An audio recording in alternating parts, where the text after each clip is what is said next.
Welcome to the Kitchen Island seminar on making the social island. In this video, I'll use several Chief Architect tools to transform this small island into the social island. I'll begin by using the custom countertop tools to shape and draw the countertops. Then, I'll use the 3D solid tool for the countertop standoffs. I'll show you how to use Replace from Library on the bar stools to quickly provide client options. And finally, I'll dimension this island in an elevation view. Let's get started on the process.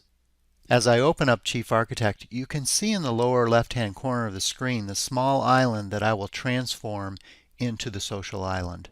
I've posted this plan on our user forum, Chief Talk, and I would encourage you to participate in our Chief Challenge, open up this plan, and go through the steps yourself so you can learn how it works. And then share your design with us by posting it using the hashtag Chief Challenge.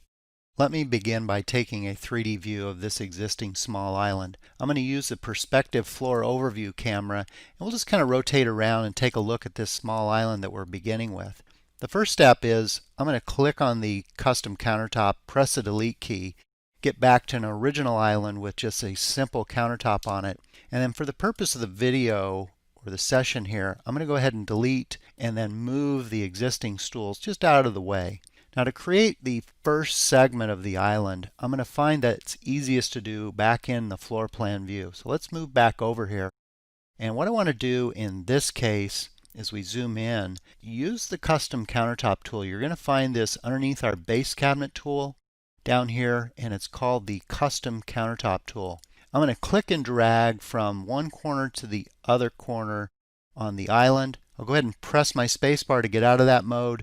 Click on the countertop. You may find you need to press the tab key to actually get to that. You can see that it's selected, and in this case what I want to do is I want to make this 15 inches an extended countertop. To do that in the most efficient way, I'm going to go into my preferences. You'll find that underneath the edit menu under preferences.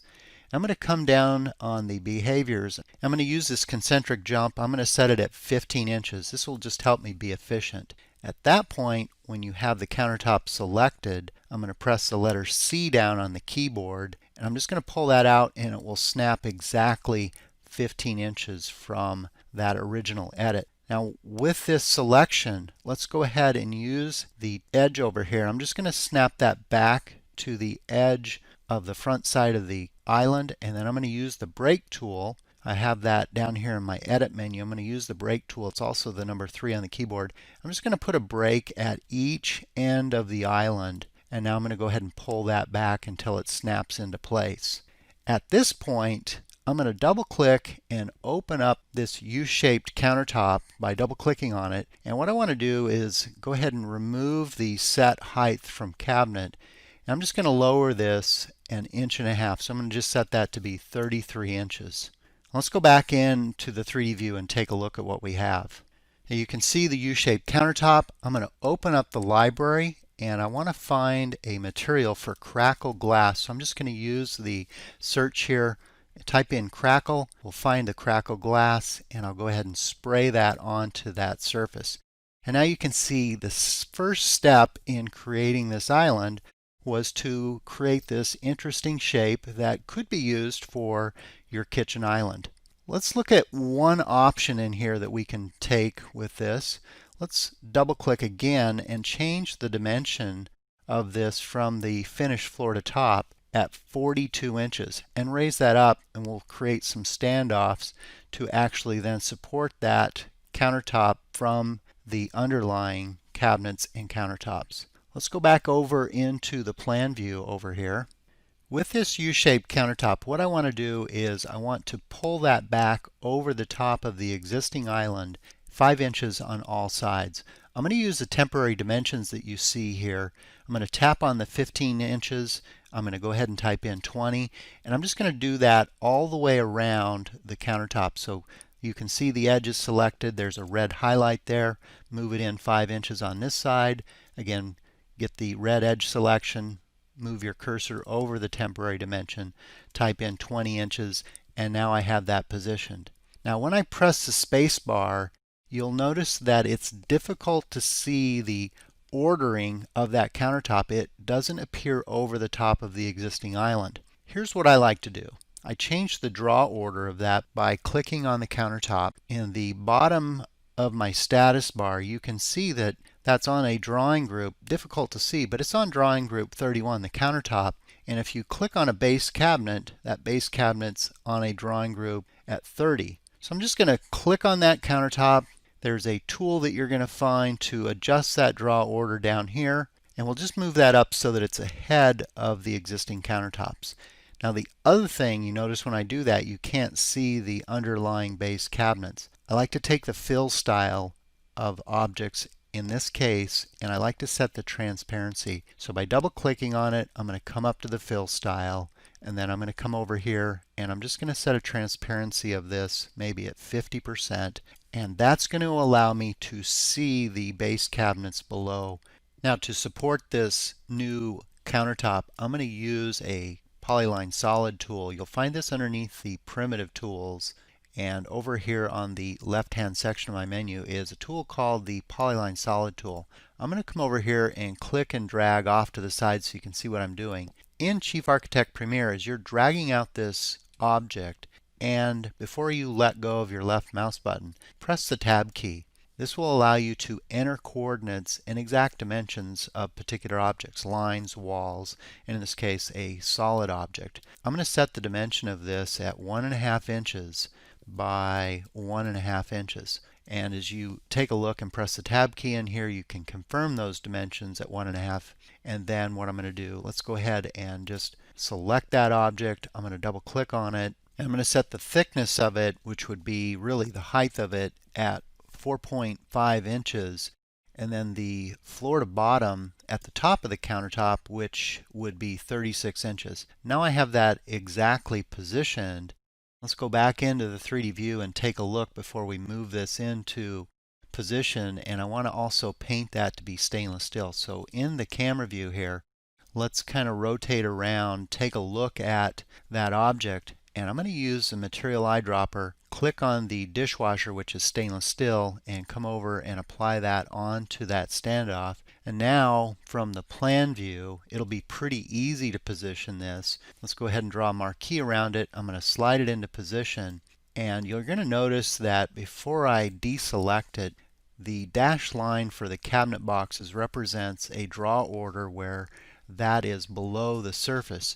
So I'm going to do the same thing before I make many copies of this, and I want to create this standoff so it looks good in a plan view with that same dashed line. Double click to open it up. I'm going to come over to the line style, and I'm going to go ahead and select a dashed line, and you can use the layer, or you may want to just click on this color zone here, and I can probably just come over here and pick up a darker color that would be similar to that cabinet box that we have in here. And then I've got that set up so that it looks good in plan view. Once we position, and again for this session I'm not going to be too concerned about the exact dimensions, I'm going to use the multiple copy tool to now position this. In the lower edit menu, I'm going to click on multiple copy, then I'm going to click on the interval tool, and in this case I'm going to use this evenly distribute. You see this setting down here, and I have that set to be at 2. And now I'm just going to slide a copy of that down to the end of the cabinet run. I'm not going to be too precise about the dimensions for the video. Let's zoom out. And now what I'm going to do is I'm going to press the space bar. I'm going to use my marquee selection. I'm going to drag a marquee around those 3 standoffs. I'm going to use the copy button in the lower edit menu, and then reflect about, pick up the center of the countertop. You can see that we made a copy of 3 of those standoffs on the other side, and then again a marquee around that last standoff. Use a multiple copy tool, and in this case I'm going to go ahead and set the multiple copy interval to 4, and then slide 4 more copies of that. Again, we'll just approximate where those should be. Let's go over into the 3D view and take a look. So you can see those standoffs are now supporting this particular U-shaped countertop. I'm not suggesting that's all you need to support it, but this is what we've done so far. Now the next step is to create a little more interesting shape inside the countertop in here. And to do that, I'm going to click on the countertop edge. Again, you'll see the selection handle is red for that selected edge. I'm going to put a break right in the center, and you're going to notice that the snap indicator will show the center point. Click there, and now I have two segments. On the lower segment, which is red, let's go ahead and use the Convert to Arc tool. Convert that to an arc. Click on this edge. Again, it's red. Convert to Arc, and now you can see that I have two segments. On the lower segment, let's just pull that up, and we'll just kind of create some symmetry in here. There is a tool that you can use that will make this arc tangent. If you want to go ahead and click that, the program typically is going to give you the right dimension and you ensure that it now is tangent. If you click on this segment, you'll see the red highlight, and now when you double click and open up this segment, you can actually come over to the selected arc and you can type in a radius, or more importantly, you may be able to copy that radius, and then in your plan details for your fabricator, you could use that call out to indicate what the dimension is, or the length, or the radius in this case. Now for this session of the segment, let's take a look at extending the island out and putting a semicircle on the end. In the plan view, if I scroll out just a little bit, this is a section that I want to create, and I need to do this with a couple of different countertops. Let's go down here and zoom in and use the custom countertop tool. Underneath the cabinet tools, I'm going to come down and I'm going to grab the custom countertop tool. I'm going to come down again using Chief Architect Premiere. I can press the tab key. I'm going to set that to be 38 inches by 42 inches. Notice that it's not marked on polar, and when I'm dragging it in the downward direction, it needs to be in a negative number. Now that I've got that set, let's use our CAD Circle tool. So I'm going to come up here, use the Circle tool, and I'm just going to come in here. We'll pull out a circle, and in this case, let's open that circle up, and I want to specify the diameter at 54 inches. And then we'll zoom in, and I'm just going to pull this in so that it's really pretty much right on the intersection of this, and I may need to use this tool called point-to-point move. So I'm just going to come up here, put a point, move a point. As we zoom out, that's coming in right at the two corners with that circle we just drew. Now with that CAD circle, select it, and I want to convert it to a custom countertop. Again, down in the lower edit menu is a tool that says Convert Polyline. Click on that, and one of the options in here is to convert that to a custom countertop. Let's go ahead and select the countertop conversion. It's going to ask you some questions about the countertop, and for the most part, I'm just going to accept all of the default settings. You come back over into the camera view, and you can see the two countertops. They're technically still two different countertops. I'm going to use a merge tool. It's easiest to do that actually in the floor plan view, where I'm going to click on this countertop. I'm going to click on this countertop. Holding my shift key down, you can see both are now selected.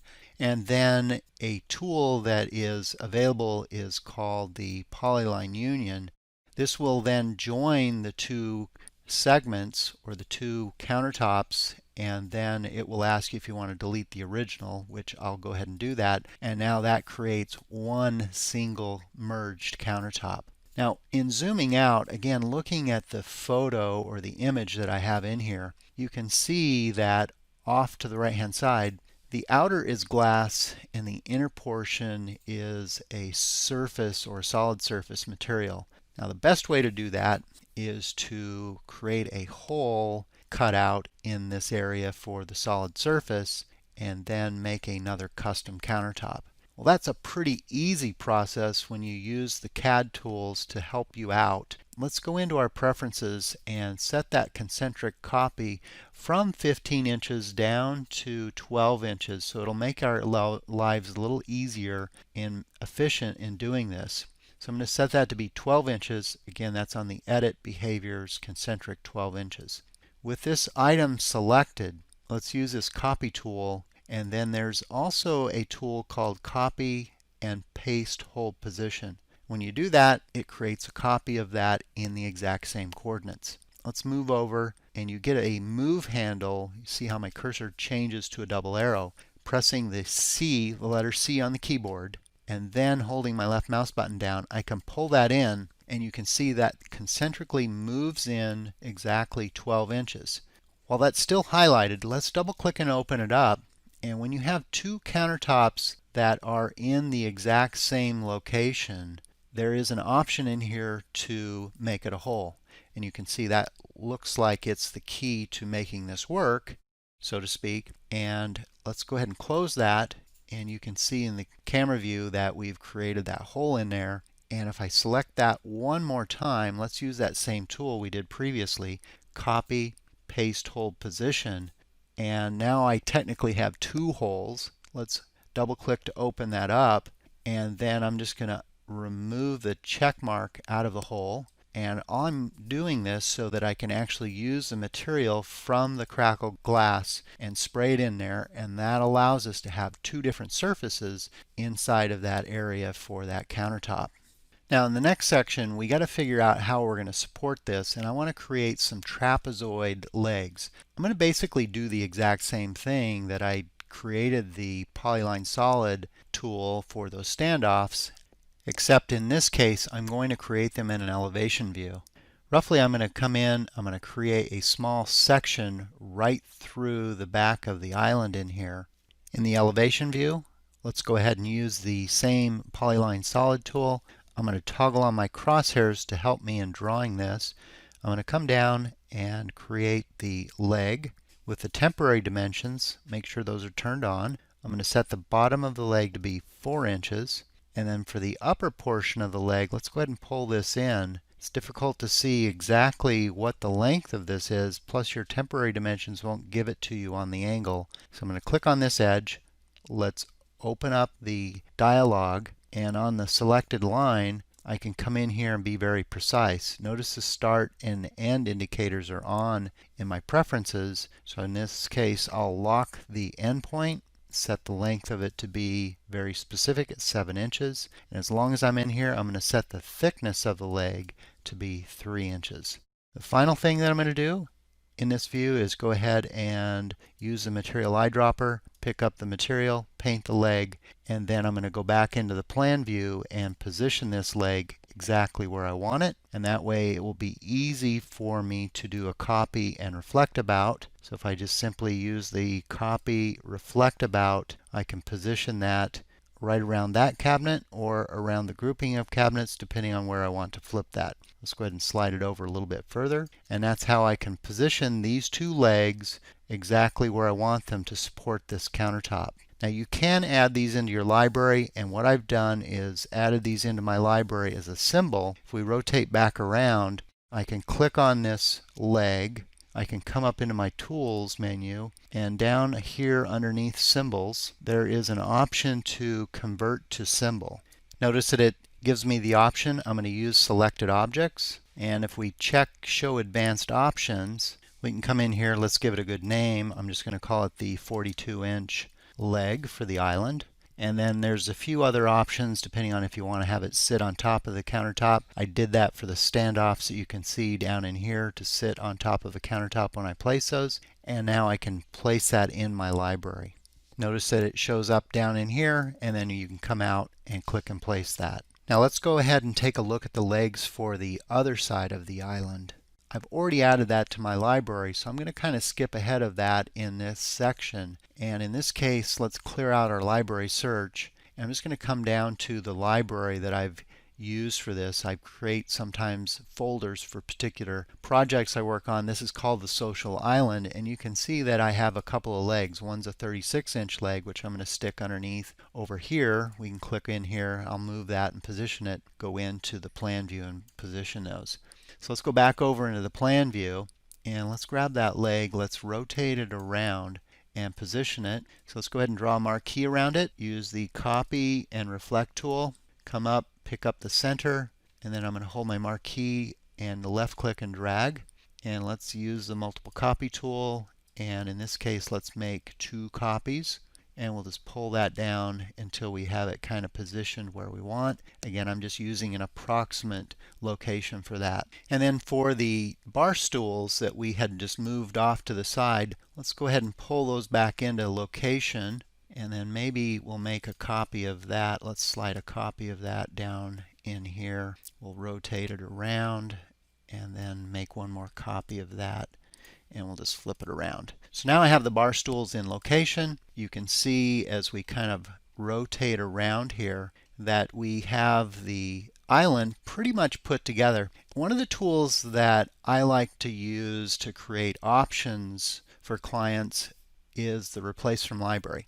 And it works really well on bar stools and pendant lights in my preference. And what you might do in this case is you might decide you want to swap out all of these stools in here for a different style of stool. And the easy way to do that and preserve the exact same position of these, click on the stool. In the lower edit menu is a tool called Replace from Library. This will then ask you if you wanted to replace just that object, objects in the room, or objects on the floor. And as we go into the library here, depending on if you've downloaded some of our bonus catalogs or just in the core catalogs, you can open up those libraries. You'll notice that there's a bar stool selection down here. You can also use the search mechanism, and you could come in here and then easily choose a different style of bar stool and then replace all of those stools for the entire floor by just using that Replace from Library. This is a quick way to do a placement. You can always use the material eyedropper and then change that to the plan and then change the material of all those stools with one click. And that's a very easy way to use the Replace from Library and create some client options. Now the next thing as we move on in creating the social island, I want to create an elevation view of this side of the island, the front side facing the sink, and go through the process of dimensioning it. To do that, let's go back into our floor plan view. From the floor plan view, let's use the elevation camera. And with this camera selected, I'm just going to cut an elevation right through that island. And you can see it generate and now I'm going to use the dimension tools. Let's go ahead and click on the dimension tools in here. Let's use the main ruler tool. I'm just going to drag a dimension right through the middle of the island. Let's go ahead and pull that back, pull it down. And you can see that the dimensions come in here. Depending on how you want to dimension this, you may also want to remove the dimension off the center of the dishwasher. I have a specific dimension default that I built to do centerline dimensions, and then you can also dimension the legs a little bit differently. This is picking up the center line of the legs. And you can use the end-to-end dimension tool. Let's use the end-to-end dimension tool. Let's come in here, pick up from one end to the other, pull that down, and then you can pull that in. Again, depending on how you want that to pick up, I'm using a symbol for those legs. So if you want to adjust those dimensions, you can very easily do that by clicking on the diamond in here, pulling that out to the end of the leg.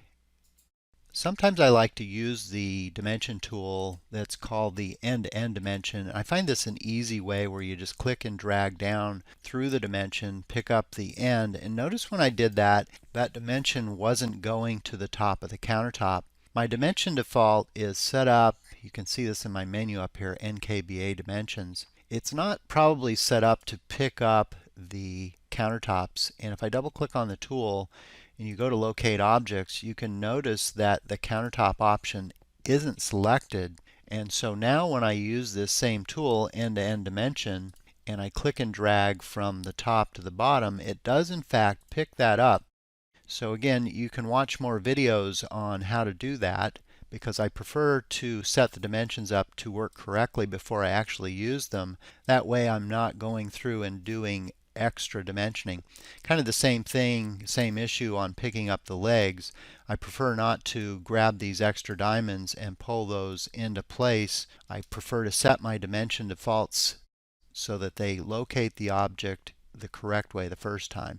One nice thing that I also do is creating either note callouts or text callouts. It's pretty easy. There's a text tool that I typically will use, and the tool that you see here is called the text leader line, and you just kind of click towards the object you have selected or want to call out, click again, and then you can type in, and in this case we'll just put in something like the pop-up GFCI/USB charging port in here for that mock-it pop-up. Then you can kind of detail these out depending on your preference. You may use a note call out to put notes in here. If you used a note in here, you could use the note tool and come over and click in here and put a note in here for the Kohler faucet.